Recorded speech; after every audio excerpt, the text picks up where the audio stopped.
Steph le voyant. Oh, if it's not given by the Lord, no man can have. Oh, emenosade frisamonka, ibenu fanato selu kavana. Erwamu savante kufelatani. Usanambo filia kovana sai. Oh, from that river that never runs dry. Oramosai kefina kapon. Ce soir-là, on va briser le silence. Laissez le nom de Pelipada tranquille. Il n'a aucune affinité entre lui et vous. En ce mois de novembre, il appelle que nous restons dans la grâce du Père, que nous restons dans la grâce du Fils, que nous restons dans la grâce du Saint-Esprit.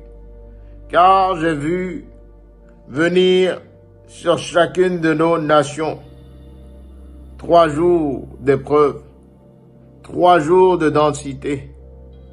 Mais en même temps, j'ai vu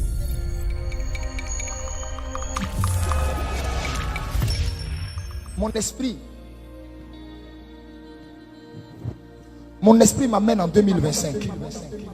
le prophète Elipada, il viendra parler. Au moment où je vous parle, je le vois même ressortir. Il viendra faire une annonce. Il y a une annonce qui sortira. Et il parlera à nouveau. Il dira quelque chose. Je vois une parabole en fait. Le Seigneur me montre une parabole. Ce soir-là, on va briser le silence. Il m'a clairement dit que le prophète Elipada reviendra encore plus fort avec les bénédictions qui lui seront accordées. Bien-aimés dans le Seigneur, en ce mois de novembre, il y a 3 cartes que l'Éternel a placées.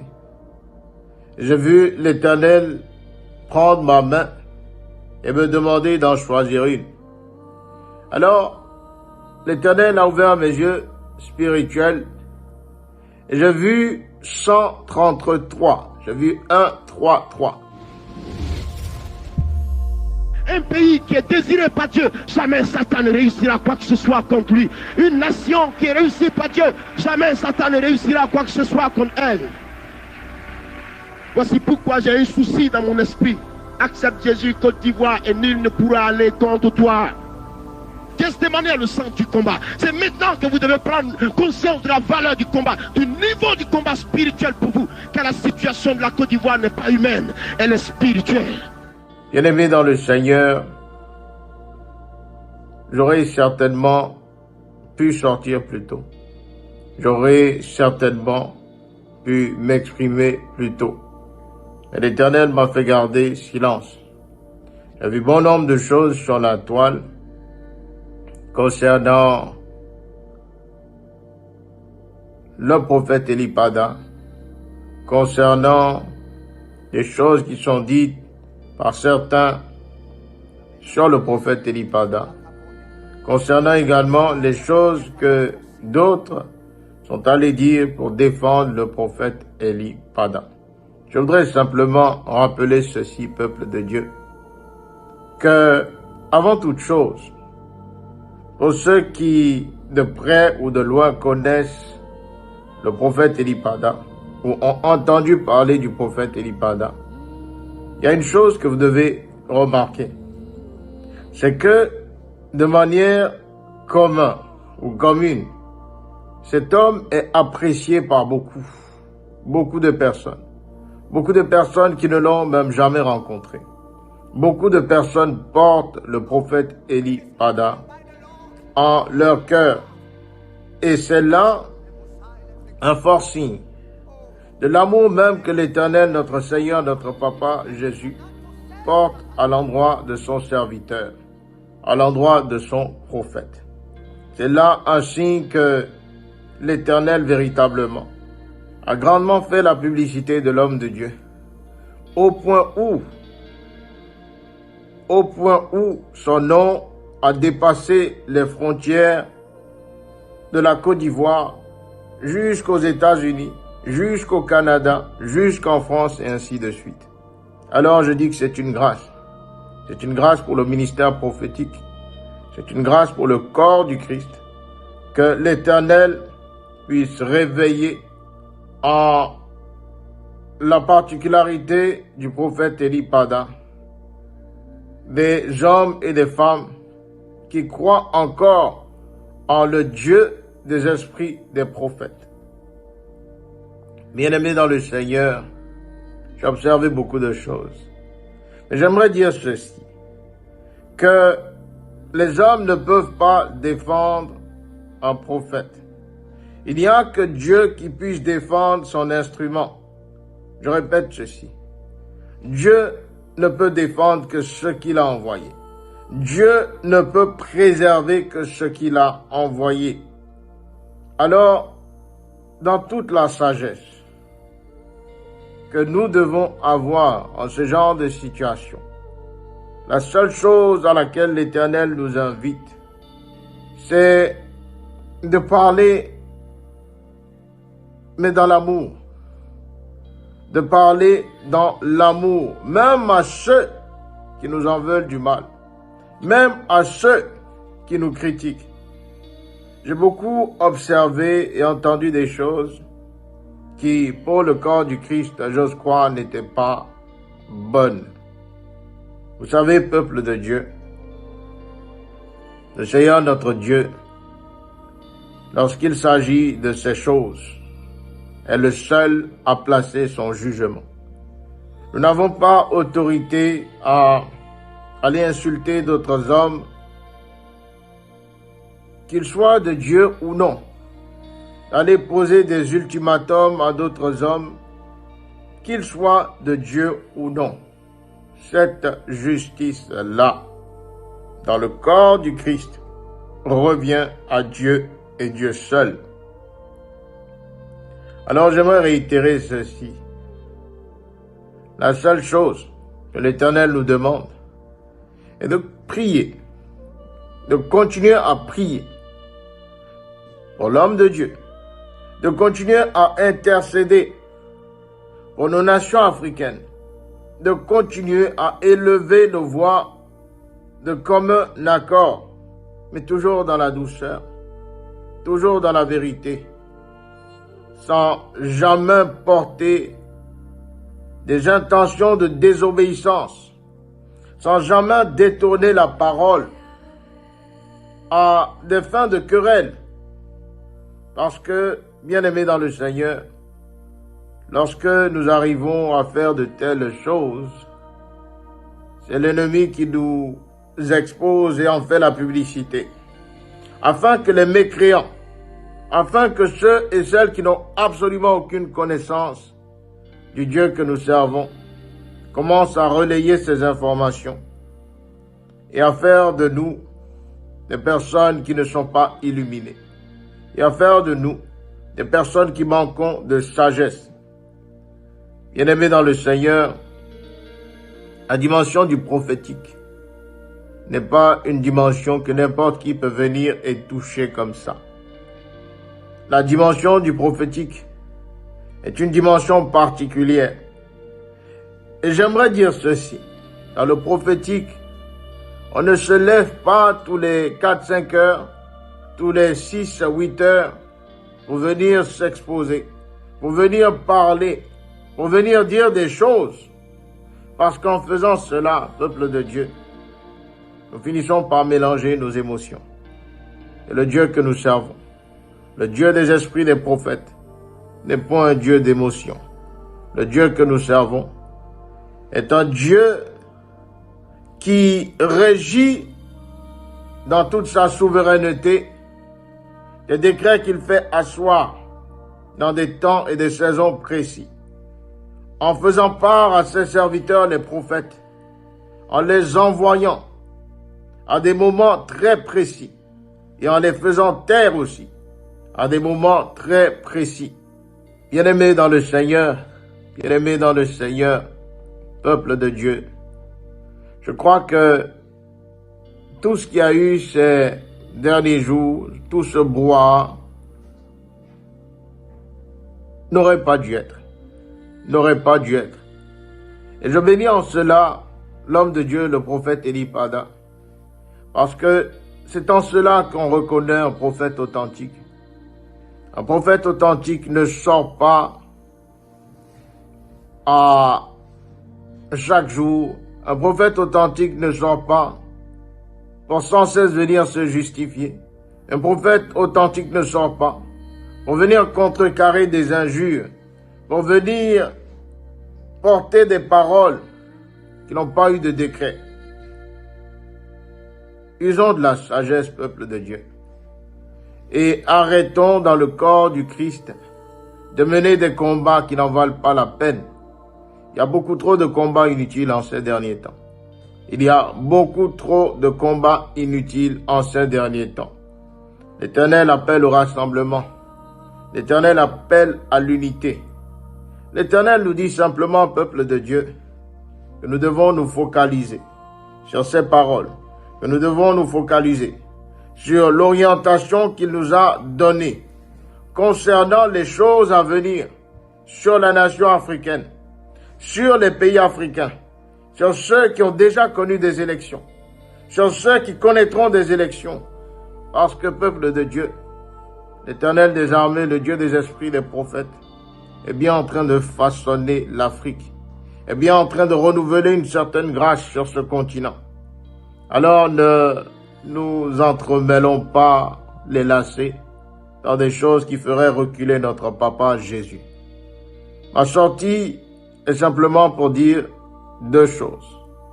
La première, c'est Dieu qui justifie ses prophètes. C'est Dieu qui justifie ses prophètes. L'autorité que porte un prophète ne vient pas de lui. La prophétie que porte un prophète ne vient pas de lui, mais vient du Dieu, le Dieu des esprits des prophètes. Et c'est à ce Dieu-là de justifier la parole qui nous fait sortir. Bien-aimés dans le Seigneur, lorsque vous venez prendre le combat d'un prophète et que vous ne connaissez pas les choses qui s'y trouvent, lorsque vous venez prendre le combat d'un prophète et que dans ce combat, plutôt que de parler avec paix, plutôt que de parler avec amour, plutôt que de parler avec respect, vous parlez avec violence, vous parlez avec aliénation, vous parlez avec des airs hautains, l'Éternel se chargera de vous en donner un salaire. Ne vous mêlez pas, peuple de Dieu, dans des combats inutiles. Laissez Dieu faire le combat de son serviteur. Bien-aimés dans le Seigneur, tous avons vu ici ce qui s'est passé jusqu'à la sortie du prophète Elipada. Tous avons vu ici ce qui s'est passé jusqu'à la sortie du prophète Elipada. Ce combat-là n'a été mené que par l'Éternel. C'est vrai que l'Éternel a envoyé des gens parler, mais c'était pour unir, c'était pour réorienter, c'était pour réajuster, c'était pour bâtir cet amour-là, ce feu vivant-là, autour de l'homme de Dieu, afin que de nouveaux décrets soient faits par l'Éternel lui-même pour faire sortir son serviteur. Soyons dans l'amour et la grâce, dans l'enseignement que nous avons reçu de notre Papa Jésus. Soyons droits. Faisons les choses sans émotion. Faisons les choses selon les Écritures. Bien-aimés, n'allez pas injurier des hommes, que ce soit des hommes de Dieu ou pas. N'allez pas injurier des groupes parce qu'ils ont dit des choses qu'ils ou elles n'ont pas soit eu l'intention de le dire de telle manière ou n'ont pas eu la bonne jugeote de placer leurs mots comme il le fallait. Laissez cela à l'Éternel, peuple de Dieu. Laissez cela à Dieu. Et je crois que le prophète lui-même sortira dans les prochains temps pour expliquer tout cela. Le prophète Elipada, qui est un homme de Dieu, j'ose croire qu'il sortira pour mettre un peu les pendules à l'heure par rapport à tout cela. Ne prenez pas des combats qui ne sont pas les vôtres. Aimez les hommes de Dieu, mais laissez ces combats-là à Dieu qui a appelé les hommes de Dieu, car lui seul connaît la meilleure façon de les justifier. Alors, soyez bénis, peuple de Dieu, qu'en ce mois de novembre, que l'Éternel puisse vous visiter. De la même manière où il s'est souvenu de son Fils, que l'Éternel puisse renouveler les alliances qui ont été détruites par la désobéissance, que l'Éternel puisse vous faciliter ce mois de novembre. En ce mois de novembre, il se présente encore sur nos nations. En ce mois de novembre, il passe encore nos nations sous épreuve. En ce mois de novembre, il appelle que nous restons dans la grâce du Père, que nous restons dans la grâce du Fils, que nous restons dans la grâce du Saint-Esprit. Car j'ai vu venir sur chacune de nos nations 3 jours d'épreuve, 3 jours de densité. Mais en même temps, j'ai vu qu'à la fin de ces 3 jours, de ce cycle, j'ai vu la main de l'Éternel renouveler ce qui doit être renouvelé. 133. Je vois 1, je vois 3, je vois 3. L'Éternel me dit, accrochez-vous à moi. Et ainsi, par la grâce que le Père pose, et par l'autorité que le Fils indique, le Saint-Esprit que j'ai laissé à chacun de mes enfants, ouvrira en ce mois une porte de gloire, une porte de bénédiction. J'ai vu dans ce mois de novembre, peuple de Dieu, une pluie tomber, une pluie sévère tomber aux portes de l'Afrique. J'ai vu en ce mois de novembre, peuple de Dieu, un géant de la NBA tomber. J'ai vu un géant du basketball américain tomber. J'ai vu en ce mois de novembre, peuple de Dieu, j'ai vu un combat s'ouvrir sur le président Ibrahim Traoré. J'ai vu en ce mois de novembre, peuple de Dieu, un autre président. J'entends Afrique, et je vois Ouest. Un autre président de l'Afrique de l'Ouest tomber.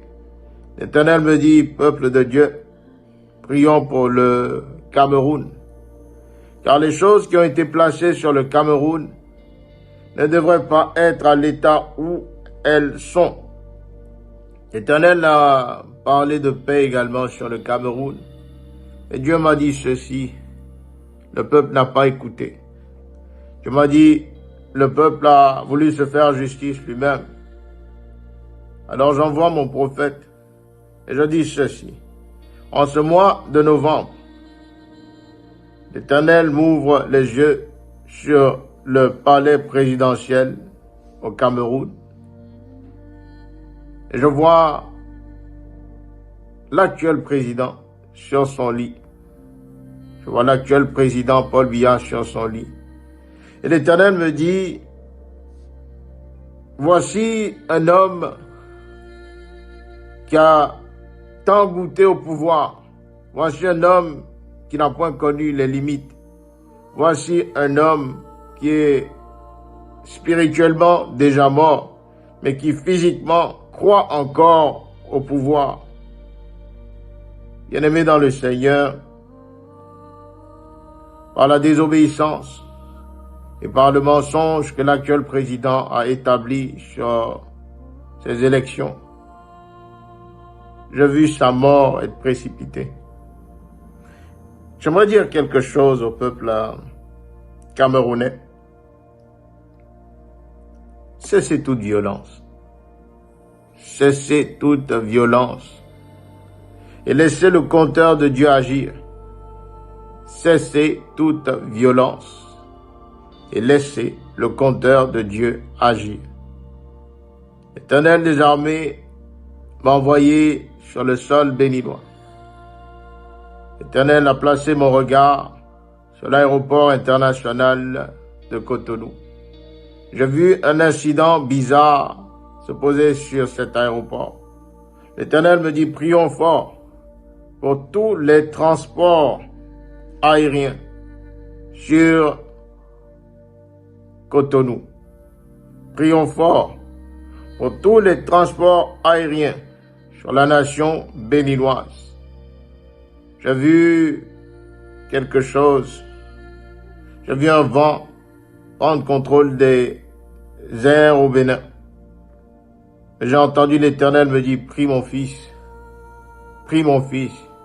et déclare que mes anges sont envoyés.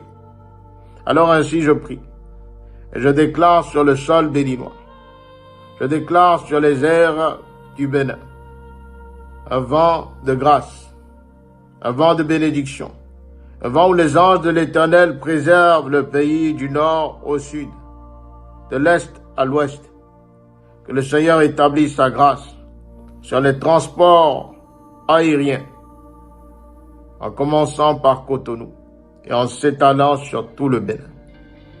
Bien-aimés dans le Seigneur, nous devons prier, car en cette fin d'année, de nouvelles turbulences sont en train de s'asseoir sur nos nations. En cette fin d'année, certaines portes qui avaient été fermées sont en train de se réouvrir. L'Éternel me dit, nation ivoirienne, l'Éternel me dit, peuple de Côte d'Ivoire, ne lâchez pas dans la prière, n'arrêtez pas de croire en mes promesses. Moi, l'Éternel, en cette fin d'année, les décrets que j'ai posés, l'alliance que j'ai nouée avec le sol ivoirien, avec les enfants de la nation ivoirienne, cette alliance-là et ces décrets-là, je les expose. Je les expose. Et je vois un vent violent venir se placer. Je vois plusieurs portes s'ouvrir. Et l'Éternel dit travaille. Et l'Éternel dit avance. Et l'Éternel me dit c'est le temps. Que toutes les personnes,